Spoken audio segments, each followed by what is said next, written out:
দেশে চলমান জ্বালানি সংকটের কারণে ব্যাহত হচ্ছে বিদ্যুৎ উৎপাদন। এর ফলে বেড়েছে লোডশেডিং, যার সরাসরি প্রভাব পড়েছে দেশের পোল্ট্রি শিল্পে।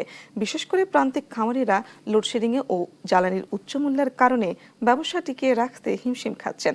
পাশাপাশি প্রচণ্ড গরমে মারা যাচ্ছে খামারের মুরগি, কমেছে ডিম ও মাংসের উৎপাদনও। এতে আর্থিক ক্ষতির সম্মুখীন হচ্ছেন জানিয়ে দ্রুত সমস্যা সমাধানের সরকারের প্রতি আহ্বান জানিয়েছেন খাদ্য সংশ্লিষ্টরা।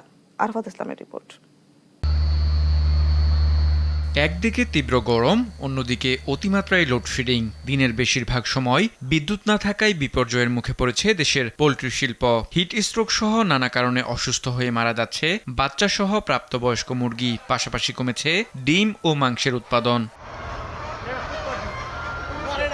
বাধ্য হয়ে তাই বাড়তি টাকা গুনে জেনারেটর চালাতে হচ্ছে খামারিদের। এতে একদিকে যেমন বাড়ছে উৎপাদন ব্যয়, তেমনি লোকসানের মুখেও পড়তে হচ্ছে প্রান্তিক খামারিদের। দুপুরবেলা গরম পড়ে যায়, এই গরমের কারণে ওরা হাঁপায়, আর হাঁপানোর কারণে ওই সময় ফ্যান দরকার পড়ে। তো আমরা কারেন্ট চলে গেলে তো আমরা ফ্যান চালাতে পারবো না, এই তখন জেনারেটর চালাতে হয়। জেনারেটর চালাতে গেলে এই খরচটা বেশি পড়ে যায়। আমাদের এই তেলের খরচটার কারণে আমাদের উৎপাদন করতে এক্সেস খরচ হয়ে যাচ্ছে, এই কারণে আমাদের লাভ কম হচ্ছে।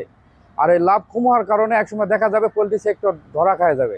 খাদ্য সংশ্লিষ্টরা বলছেন, অতিরিক্ত গরম ও লোডশেডিং এর কারণে খামার পর্যায়ে উৎপাদন 25% কমে গেছে। পাশাপাশি বাড়তি বিদ্যুৎ বিল ও খাবারের অস্বাভাবিক দাম বৃদ্ধিও খামারিদের উপর বাড়তি চাপ তৈরি করছে। প্রত্যেকটা ফার্মে কমপক্ষে 2% থেকে প্রতিদিন 5% মুরগি মারা যাইতেছে। উৎপাদন কমে আসছে 20 থেকে 25%। ডিমগুলার কালার নষ্ট হয়ে যাইতেছে। খাবার তো ঠিকই রয়েছে, এর মধ্যে আবার ডিমের খাদ্যের দাম বাড়ানো হয়েছে। আমার খামারিদের এই পরিবেশ চলতে থাকলে রাষ্ট্র যদি কোনো ব্যবস্থা না দেয়, মৃত্যু ছাড়া এদের আর কোনো উপায় নাই।